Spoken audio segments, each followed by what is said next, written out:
অনেক অপেক্ষার পর শাকিব খান অভিনীত তাণ্ডব সিনেমাটি চলে এসেছে। তো আমিও চলে আসলাম এটার এক্সপ্লেইন নিয়ে।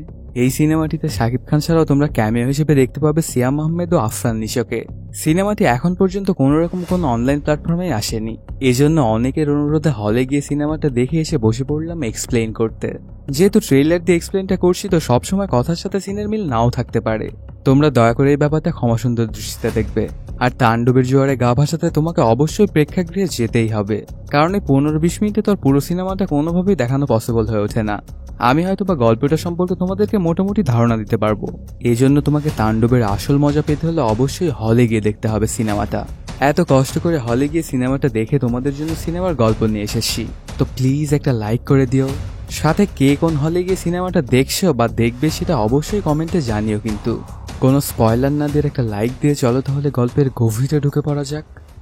সিনেমার শুরুতে দেখা যায় চ্যানেল বাংলা নামের একটা টিভি চ্যানেলে আবহাওয়া বার্তা দিচ্ছিল একজন লোক।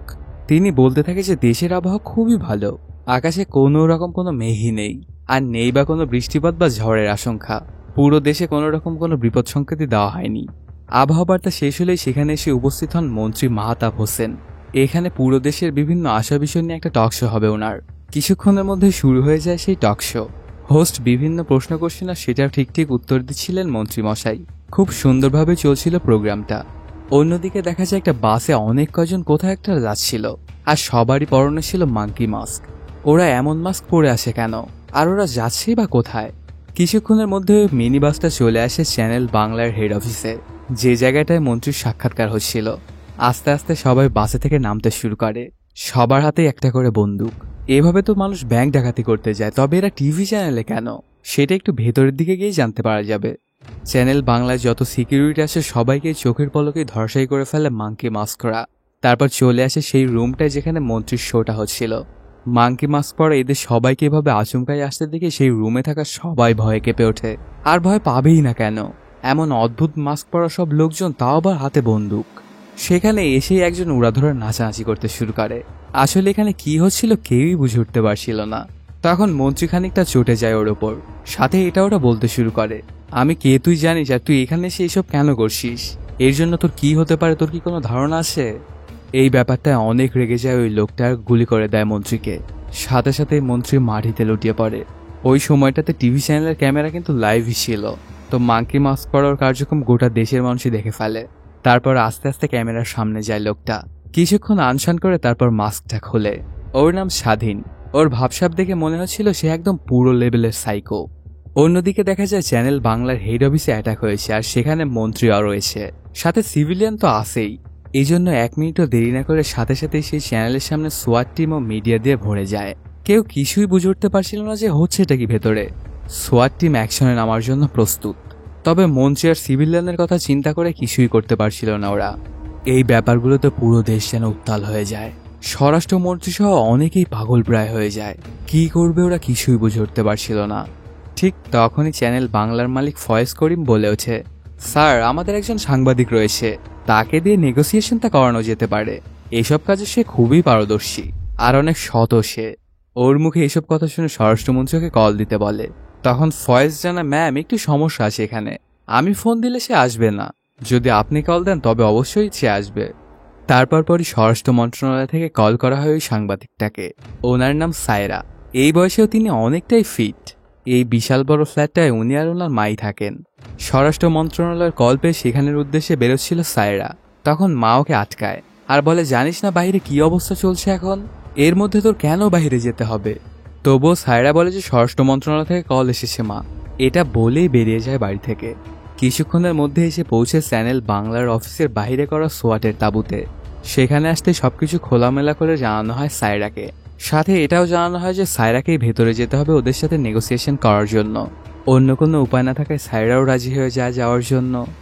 অন্যদিকে দেখা যায় স্বাধীন তার এক চেলাকে বলে যে এই দেশের অবস্থা খবর প্রচার করতে হবে না, আজ তুই আবহাওয়াবিদ। তখন সেই চেলাটার মাস্ক পরে লাইভে গিয়ে বলতে শুরু করে, দেশের আকাশে কালো মেঘের ঘনঘটা, ঝড় ও শিলাবৃষ্টির প্রবল সম্ভাবনা রয়েছে। এই জন্য সকল পুলিশ স্টেশনে 10 নম্বর সতর্কতা সংকেত দেখাতে বলা হয়েছে। আর নিজের জানের যদি মায়া থাকে তাহলে যে যেখানে আছেন সেই অবস্থাতেই অবস্থান করুন। ওদের আবহাওয়া বার্তা শেষ হলে সেখানে ঢুকে পড়ে সায়রা। সে আসার আগে তার সাথে একটা ক্যামেরা লাগানো কলম দেওয়া হয়েছিল সোয়াট টিমের পক্ষ থেকে, যেন সোয়াট টিম ভেতরে সবার অবস্থান সম্পর্কে জানতে পারে এবং তারপরে কোনো একটা অ্যাকশন নিতে পারে। কিন্তু ওদের প্ল্যানে পানি ফেলে দেয় স্বাধীন, সেটা এক দেখাতেই ধরে ফেলে সে আর নষ্ট করে দেয়। তারপর সায়রা ওকে বারবার বলছিল যে এইসব সাধারণ মানুষের তো কোনো দোষই নেই, তো ওদেরকে প্লিজ ছেড়ে দিন, এখানে বাচ্চা বৃদ্ধ অনেক মানুষই আছে, ওদের তো অন্তত যেতে দিন। আর মন্ত্রীর অবস্থা তো গুরুতর, ওনাকে এখনই যদি হাসপাতালে না নেওয়া হয় তাহলে উনি তো মারা যাবে। আর আমরা তো এখানে আসছি নেগোসিয়েশন করার জন্য, তো মৃত্যু তো এখানে কারোরই কাম্য নয়, তো প্লিজ ওনাদেরকে ছেড়ে দিন।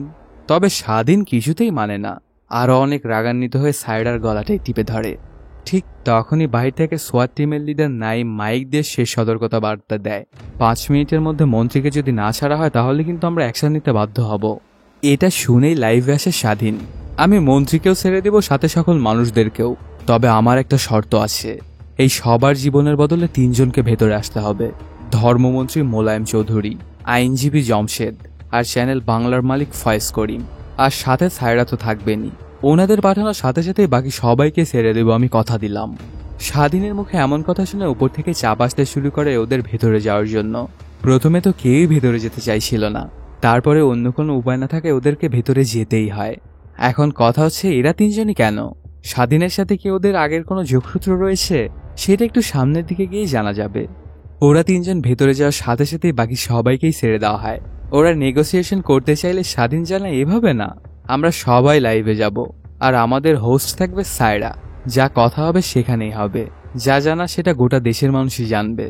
স্বাধীনের মুখে এমন কথা শুনে ওরা 3 জনই হতবাক হয়ে যায়, কারণ এটা আবার কোনোভাবে পসিবল নাকি? ডাকাতদের সাথে ওরা নেগোসিয়েশন করছে, সেটা সাধারণ মানুষকে কেমনে তারা জানাবে? এই জন্য ওদের একটুও মত ছিল না, তবে আর অন্য কোনো উপায় তো নেই। তখন সায়রা স্বাধীনকে বলে, আচ্ছা আপনি কে আর আপনি কি চান? এটা শুনে স্বাধীন জানায়, তাহলে আপনাদেরকে 8 বছর পেছনে যেতে হবে আমার কাহিনীটা পুরোপুরি জানার জন্য। সাথে সাথেই কাহিনীটা ফ্ল্যাশব্যাকে চলে যায়। দেখা যায় স্বাধীন আর নিশাত একে অপরকে খুবই ভালোবাসত, আর প্রায় প্রত্যেকটা প্রেমিকের মতোই স্বাধীনও ব্রেকার গ্র্যাজুয়েট। আর নিশাতকে বিয়ে দেওয়ার জন্য ওর বাবা মা পাত্রের খোঁজও করছিল, এই জন্য নিশাত স্বাধীনকে বারবার বিয়ের প্যারা দিতে শুরু করে। স্বাধীন তো আর চাকরির চেষ্টা কম করছে না, আর আজকাল টাকা বা মামা খালু ছাড়া আর কয়জনেরই বা চাকরি হয়, তো স্বাধীনেরও হচ্ছিল না। এমন একদিন নিশাত স্বাধীনকে নিয়ে চলে আসে তার বাড়িতে ওর বাবা মায়ের সাথে দেখা করিয়ে দেওয়ার জন্য।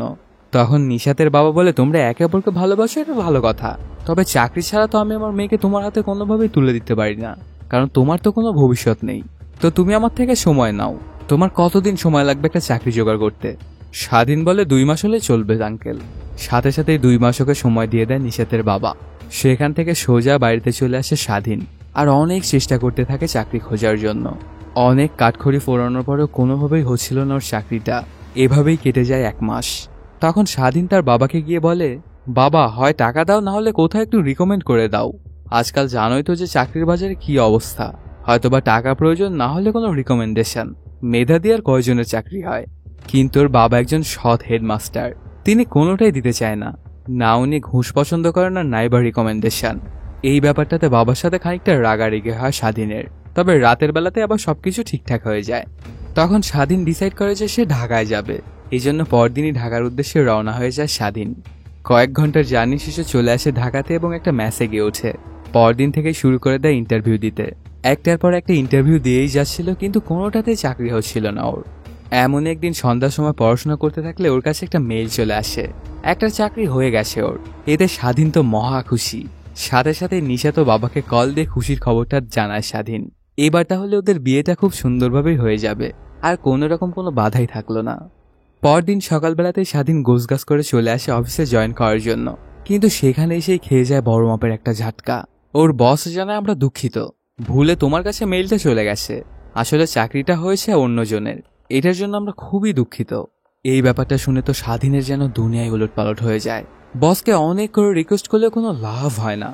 তারপর সেই অফিসটা থেকে যখন বের হয়ে আসছিল, তখন ওখানকার পিয়ন আসে স্বাধীনের কাছে আর জানায় যে স্যার, চাকরিটা আপনারই হয়েছিল, কিন্তু আমাদের বস টাকার বিনিময়ে আপনার নামটা সরিয়ে আরেকজনকে চাকরিটা দিয়ে দিয়েছে। আসলে এখন টাকা ছাড়া কোনো চাকরি সম্ভব হয় না স্যার, তো হয় টাকার জোগাড় করুন, না হলে চাকরির চিন্তা ভুলে যান। এখন স্বাধীন কি করবে? বাড়ির সবাইকে তো সে বলেছে যে তার চাকরিটা হয়ে গেছে, এখন সে বাড়িতে কিভাবে বলবে যে তার চাকরিটা হয়নি? সে একটা ভুল নিউজ পেয়েছিল। তারপরেও অনেক সাহস জুগিয়ে সত্যটা বলার জন্য ফোন দেয় নিশাতকে। ওর সাথে কথা বলতে থাকলে নিশাতের বাবা ফোনটা নেয়। স্বাধীন সব সত্যটা বলে ওর বাবাকে, কিন্তু ওখানে অনেকটাই আওয়াজ হচ্ছিল, এই জন্য কিছুই শুনতে পায় না বাবা। সাথে ওনার কানে একটু সমস্যাও ছিল, এই জন্য আরো শুনতে পায় না। তারপর স্বাধীন যখন বুঝতে পারে যে উনি কিছুই শুনতে পায়নি, তখন ডিসাইড করে নেয় যে সত্যটা আর বলবেই না বাড়িতে, যেভাবে চলছে এভাবেই চলুক, আমি ইন্টারভিউ তো দিতেই থাকবো, আর ওদিকে বিয়ের প্রক্রিয়াটা চলতে থাক। এভাবেই স্বাধীনের মিথ্যা বলা শুরু হয়। প্রতিনিয়তই নিষেধকে মিথ্যা কথা বলতো স্বাধীন। এলাকার সবাই জানতো যে স্বাধীন একটা চাকরি করে, কিন্তু সে তো এখনো বেকার। প্রতিদিনই সে ইন্টারভিউ দিতে যেত। এমনই ইন্টারভিউ দিতে দিতে হঠাৎই একদিন ভাইবা বুড়েই ওর চাকরিটা হয়ে যায়। ওনারা স্বাধীনকে জিজ্ঞেস করে যে কবে জয়েন করতে পারবা তুমি। তখন স্বাধীন বলে, স্যার 2 দিন পরেই তো আমার বিয়ে, তো বিয়েটা সেরে এসেই তারপর পরই আমি জয়েন করে নিব। ওনারাও রাজি হয়ে যায় আর ওকে একটা অ্যাপয়েন্টমেন্ট লেটারও দেয়। এই ব্যাপারগুলোতে স্বাধীন তো মহা খুশি। এখন ওরা মিথ্যা বলা লাগবে না বাড়িতে, আর আগামীকালকে সকালবেলাতেই বের হয়ে যাবে বাড়ির উদ্দেশ্যে। আর তার পরের দিনই ওর বিয়ে। পরদিন সকালে ওর ঘুমটা একটু দেরি করে ভাঙে। তারপর রেডি হয়ে চলে আসে বাস স্ট্যান্ডে। গাড়িতে চড়েই যাত্রা শুরু করে বাড়ির উদ্দেশ্যে। কিছু দূর যাওয়ার পরই প্রতিমধ্যে গাড়িটা থামায় পুলিশ, আর স্বাধীনকে খুনের মামলা ধরে নিয়ে যায়। সে নাকি হ্যারিসকে মেরেছে। হ্যারিস যে আসলে কে তাকে তো কখনো দেখেইনি স্বাধীন, তাহলে তাকে সে কিভাবে মারতে পারে? এই ব্যাপারটা সবাইকে অনেক করে বললেও কেউই ওর কথা বিশ্বাস করে না। শুনশান একটা আয়নাঘরে নিয়ে আসা হয় স্বাধীনকে।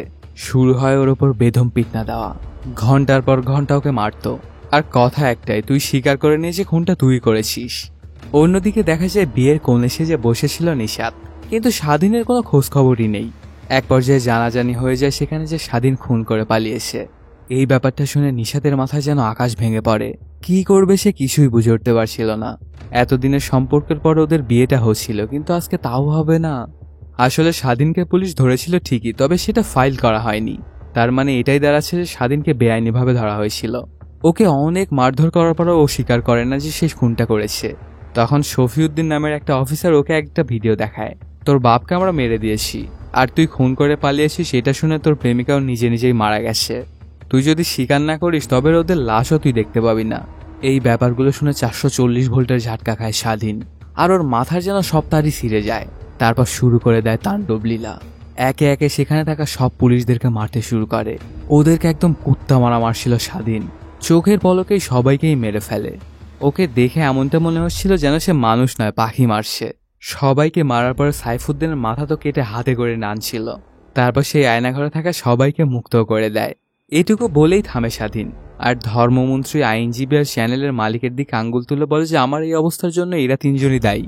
কিন্তু স্বাধীনকে ধরে নেওয়ার পিছনে ওদের কি হাত থাকতে পারে, এই ব্যাপারটা জানতে চায় সায়রা। তখন স্বাধীন ব্যাপারটা খুলে বলতে যাবে, ঠিক তখনই দেখতে পায় সোয়াট টিম ভেতরে ঢুকে পড়েছে, আর ওর লোকজনকে মারতে শুরু করেছে। এটাতে অনেক রাগান্বিত হয়ে যায় স্বাধীন। তখন 2 মিনিটের অ্যাড বিরতি বলে স্বাধীন চলে যায় আর শুরু করে দেয় তাণ্ডব লীলা। এগুলো যেন সোয়াট টিমের সদস্য না, ওর কাছে একদম ছোট বাচ্চার মতো। এতজন মিলেও স্বাধীনের কিছুই করতে পারে না এই পুরো সোয়াট টিম। চোখের পলকেই ওদেরকে ধর্ষাই করে ফেলে স্বাধীন। এখন শুধু বাকি কমান্ডার। সে মোটামুটি একটা ফাইট দেয়, কিন্তু তবুও স্বাধীনের সাথে কিছুতেই পেরে ওঠে না। তারপর ওকে কাঁধে করে টানতে টানতে আনছিল স্বাধীন। ঠিক তখনই দেখা যায় সায়রা ওর দিকে বন্দুকটা তাক করে। অনেকক্ষণ সেভাবেই থাকে, পরে গুলি না করে আবারও লাইভে চলে আসে। আসলে স্বাধীনকে যে ধরে নিয়ে যাওয়া হয়েছিল তার পিছনে হাত ছিল এই 3 জনেরই। প্রথমে ধর্মমন্ত্রীকে এই ব্যাপারে জিজ্ঞাসা করলে সে কিছুই জানে না এমন একটা ভাব নেয়। পরে স্বাধীন একটা ভিডিও দেখায় ওকে, যেখানে দেখা যায় যে মন্ত্রীর অসুস্থ বাবার মুখ থেকে অক্সিজেনের মাস্কটা খুলে নেয় স্বাধীনের কিছু লোকজন। এটা দেখে মন্ত্রী বলা শুরু করে, অনেক বড় এক বিজনেসম্যান আমজাদ মনসুরের বেগড়া ছেলে সিয়াম। এমন কোনো খারাপ কাজ নাই যে সে করে না। একদিন একটা হোটেলে এসে পৌঁছে ওরা বাফসেলে। এখানে ওরা এসেছিল মূলত হ্যারিসের সাথে একটা ডিল করার জন্য। অনেকক্ষণ হয়ে গেলে হ্যারিসের কোনো খোঁজ খবরই নেই। তখন বাবা বলে যে এত সময় লাগে নাকি বাথরুমে গিয়ে। এটা শুনে বড় মাপের একটা শক খেয়ে যায় সিয়াম। আসলে কিছুক্ষণ আগে সে ওয়াশরুমে গিয়ে নেশা করছিল। এটা দেখে হারিস ওকে এসব করতে বারণ করে। এটাতে রেগে যায় সিয়াম। তখন দুজনের মধ্যে খানিকটা হাতাহাতি শুরু হয়ে যায়। এক পর্যায়ে সিয়াম হ্যারিসকে হেডশট দিয়ে দেয়।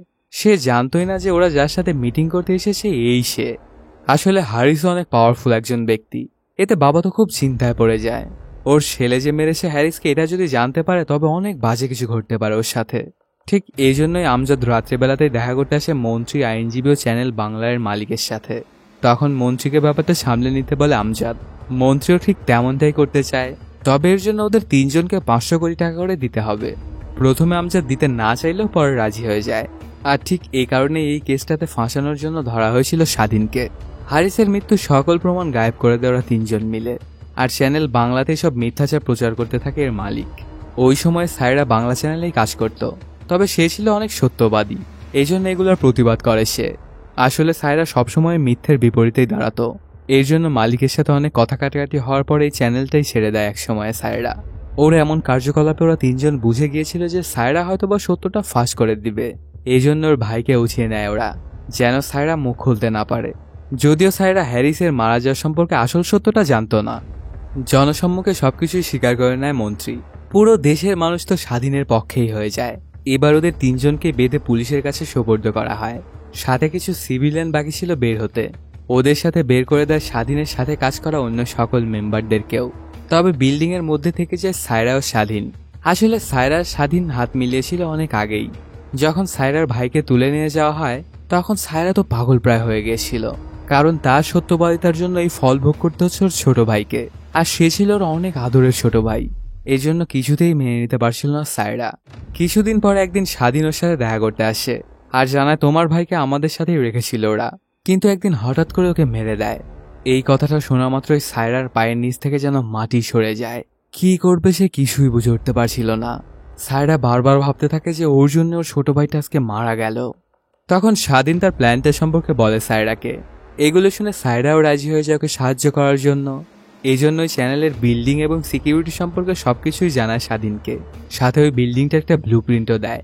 আর সেটা মোতাবেক ওরা দুজন মিলেই প্ল্যানটা সাজিয়েছিল। এখন স্বাধীন পুলিশের কাছে স্যারেন্ডার করতে চায়। আমি যেটা করেছি সেটা অপরাধ, আমি আইন নিজের হাতে তুলে নিয়েছি, এটা শাস্তি আমাকে পেতেই হবে। দেখা যায় বিল্ডিং এর বাইরে লাখো মানুষের ঢল নেমেছে। সবাই এসেছিল তাদের হিরো স্বাধীনকে দেখার জন্য। তখন স্বাধীন বাহিরে গিয়ে সবার উদ্দেশ্যে বলতে শুরু করে, আমার মতো ছোট মানুষের জন্য আপনারা যে এসেছেন এর জন্য আপনাদের সবাইকে ধন্যবাদ। আমি আপনাদের এতটা ভালোবাসা রিজার্ভ করি না, তবে আমি এখন স্যারেন্ডার করে দিব। আমি চাই যে সকল অপরাধীরই বিচার হোক। তো আপনারাও পুলিশকে তাদের কাজ করতে দিন। আপনাদের সাথে আবার দেখা হবে ইনশাল্লাহ। তারপর পরে স্বাধীনকে ধরে নিয়ে পুলিশ ভ্যানে করে নিয়ে যাওয়া হচ্ছিল। কিছু দূর যাওয়ার পরে প্রতিমধ্যেই বাধে একটা বিপত্তি। রাস্তার ভেতরে মাংকি মাস্ক পরে বসেছিল কয়েকজন। তখন পুলিশ অফিসারগুলো নামে সেটা দেখার জন্য। সামনে আগাতে স্নাইপার দিয়ে সব পুলিশদেরকে মেরে দেওয়া হয়। তারপর ওরা ভ্যানে থাকা বাকি পুলিশদেরকেও মেরে ফেলে আর মুক্ত করে নেয় স্বাধীনকে। এই খবরটা স্বরাষ্ট্র মন্ত্রণালয়ে পৌঁছাতে খুব একটা সময় লাগে না। তারপর পরে সবাই একত্রিত হয়ে চিন্তা করতে শুরু করে। স্বাধীন তো নিজে নিজেই স্যারেন্ডার করেছিল, তবে এখন আবার কেন সে পালালো? ওর কোনো মোটিভই বুঝে উঠতে পারছিল না কেউই। ঠিক তখন এক পুলিশ অফিসার এসে উপস্থিত হয় সেখানে। এই নিয়েই প্রথম ব্যক্তি যিনি স্বাধীনকে ধরেছিল। সে জানা আমি যে স্বাধীনকে ধরেছিলাম এটা তো সেই স্বাধীনই না, তাহলে এটা আসলে কে? অনেক খোঁজাখুঁজির পরে যেটা দেখা যায় সেটা দেখার জন্য ওরা একদমই প্রস্তুত ছিল না। এই ব্যাপারটা দেখে ওদের সবারই আত্মা যেন কেঁপেই ওঠে। দেখতে পায় যে এতদিন স্বাধীন সেজেছিল তার আসল নাম মিখাইল। সে ছিল দেশের টপ ওয়ান্টেড লিস্টেড ক্রিমিনাল। 15টি বছর ধরে ওকে পুরো দেশ খুঁজে বেড়াচ্ছিল, তবে সেও ছিল আয়নাঘরের অন্য একটা নামে। ওকে কেউ চিনতেই পারেনি। আর সেই আয়নাঘরের মধ্যেই স্বাধীনের সাথে পরিচয় হয় মিখাইলের। তখন মিখাইলকে তার জীবনের সব গল্প খুলে বলে স্বাধীন। তারপর পুলিশ যখন স্বাধীনকে মেরে ফেলে তখন মিখাইলই স্বাধীন সেজের বদলাটা নেয়, সাথে নিজের কাজটাও হাসিল করে নেয়। এই ব্যাপারগুলো যখন সায়রা জানতে পারে তখন সে অনেক রাগান্বিত হয়ে যায়। মিখাইল তাকে ধোকা দিয়ে ওকে দিয়ে কাজ করিয়ে নিল, আর সেও বোকার মতো মিখাইলকে সাহায্য করলো। এটার বদলা সে নিবেই। অন্যদিকে দেখা যায় মিখাইল যখন স্বাধীন সেজে চ্যানেল বাংলাতে ওসব করছিল তখন তার আরেকটা টিম গিয়েছিল বাংলাদেশ ব্যাংকে। সেখানে থাকা সকল সিকিউরিটি গার্ডদেরকে মেরে চলে আসে ভল্টে, আর 1000 কোটি টাকার সাথে প্রচুর স্বর্ণও হাতিয়ে নেয়। এই ব্যাপারগুলো যখন সরকারের সামনে চলে আসে তখন তারা উঠে পড়ে লাগে মিখাইলকে ধরার জন্য। এদিকে দেখা যায় সিয়ামকে তার বাবার নির্দেশে একজন শুনশান একটা বাড়িতে আটকে রেখেছিল। সিয়ামের বাবাকে মেরে ফেলেছে মিখাইল, সাথে তাদের সকল ধন সম্পত্তিও নিয়ে নিয়েছে।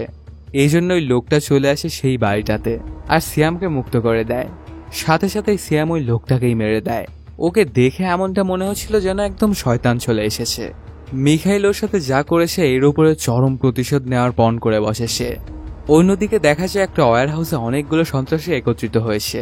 তারপর পরই এন্ট্রি নেয় সুরঙ্গ মাসুদ। আসলে বাংলাদেশ ব্যাংক ডাকাতি করার প্ল্যান করেছিল সে অনেক দিন ধরেই, কিন্তু মাসুদের সব প্ল্যান ভেস্তে দিয়েছে মিখাইল। তখন মাসুদ বলতে থাকে, মিখাইল ওইটা আমার টাকা কেউ নিতে পারে না। জায়গায় জায়গায় স্যাদা করে দিমু, ঘুমাইতে পারবি না। আমি মাসুদ, সুরঙ্গ মাসুদ। তবে মিখাইলও কম নয়, ওকে মধ্যাঙ্গুলি দেখিয়ে দেয়। আর এর মধ্যেই শেষও হয়ে যায় সিনেমাটি। তাণ্ডব 2 যে আসছে সেটাও সিনেমা শেষেই জানিয়ে দেওয়া হয়েছে। এখন কথা হচ্ছে তাণ্ডব 2-তে মিখাইলের সাথে ফেস অফ করানো হবে কাকে, সিয়ামকে নাকি সুরঙ্গ মাসুদকে? সেটা দেখার জন্য আমাদেরকে হয়তোবা সামনে ঈদ পর্যন্ত অপেক্ষা করতে হবে। এখন আমার নিজস্ব কিছু ওপিনিয়ন দিয়ে ভিডিওটা শেষ করতে চাই। এই ভয়ঙ্কর মুখোমুখির মাধ্যমে শুরু হচ্ছে এমন এক ইউনিভার্স যেখানে ফেস অফ হবে দুই অ্যান্টাগনিস্টের মধ্যে। মানে ভালো আর খারাপ নয়, এখানে খেলার ময়দানে নামছে দুইজনই খারাপ। প্রশ্ন একটাই, কে বেশি ভয়ঙ্কর, কে বেশি চতুর? আমার অ্যানালাইসিস ও কিছু ইনসাইডার ইনফো অনুযায়ী আগে মুক্তি পাবে সুরঙ্গ 2, তার পরপরই আসবে তাণ্ডব 2। সুরঙ্গ 2 এর স্টোরি লাইনটা আসলে কেমন হতে পারে? আমার মতো সুরঙ্গ 2 শুরু হবে যেখানে সুরঙ্গ শেষ হয়েছিল, অর্থাৎ সুরঙ্গে ময়নাকে পুড়িয়ে দেওয়ার পরে মাসুদ কিভাবে দেশের সবচেয়ে দুর্ধর্ষ ক্রিমিনালের একজন হয়ে উঠল, একটার পর একটা সুরঙ্গ খুঁড়ে ডাকাতি করে কিভাবে ক্রাইম বস হয়ে উঠল, সেই কাহিনীটা দেখানো হবে। মাসুদের আলটিমেট প্ল্যানও ছিল বাংলাদেশ ব্যাংকে সুরঙ্গ খুঁড়ে এসে ডাকাতি করবে, কিন্তু তার পাকা ধানে মই দিয়ে দিয়েছে আরেক শীর্ষ সন্ত্রাসী, বর্তমানের আন্তর্জাতিক ক্রিমিনাল মিখাইল। সুরঙ্গ সিনেমার শেষ থেকে তাণ্ডবের ক্যামিও পর্যন্ত মাসুদের যে জার্নি সেটাই তুলে ধরা হবে হয়তোবা সুরঙ্গ 2-এ। এই সিনেমায় মিখাইল অর্থাৎ শাকিব খানের ক্যামিও থাকবে, আর এই সিনেমার পরেই আসবে তাণ্ডব 2। তাণ্ডব 2-এ মাসুদ আর মিখাইলের মধ্যে মূল ফেস অফটা দেখানো হবে। তবে এই ফেস অফ এক সিনেমায় মনে হয় না শেষ হবে, এটি আরও লম্বা করে টানা হতে পারে। এর মধ্যে সিয়ামকেও আনা হবে হয়তোবা কোনো একটা পর্বে, হয় এক্সটেন্ডেড ক্যামিওতে অথবা পূর্ণাঙ্গ ভিলেন হিসেবে।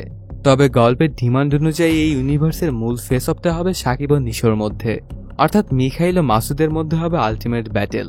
শেষে আবারও একটা কথা বলতে চাই যে তোমরা যদি সিনেমাতে পুরোপুরি মজা পেতে চাও তবে অবশ্যই প্রেক্ষাগৃহে গিয়ে সিনেমাটি দেখবে। আশা করি তোমরা নিরাশ হবে না, আর তোমাদের পয়সাও 100 ভাগে উসুল হবে। তো বন্ধুরা, কেমন লাগলো আজকের এই এক্সপ্লেইনটি জানাতে কমেন্ট করো। আর যদি এখনো চ্যানেলটি সাবস্ক্রাইব না করে থাকো তাড়াতাড়ি সাবস্ক্রাইব করে নাও। দেখা হচ্ছে নতুন কোনো ভিডিওতে। Till then, সায়োনারা।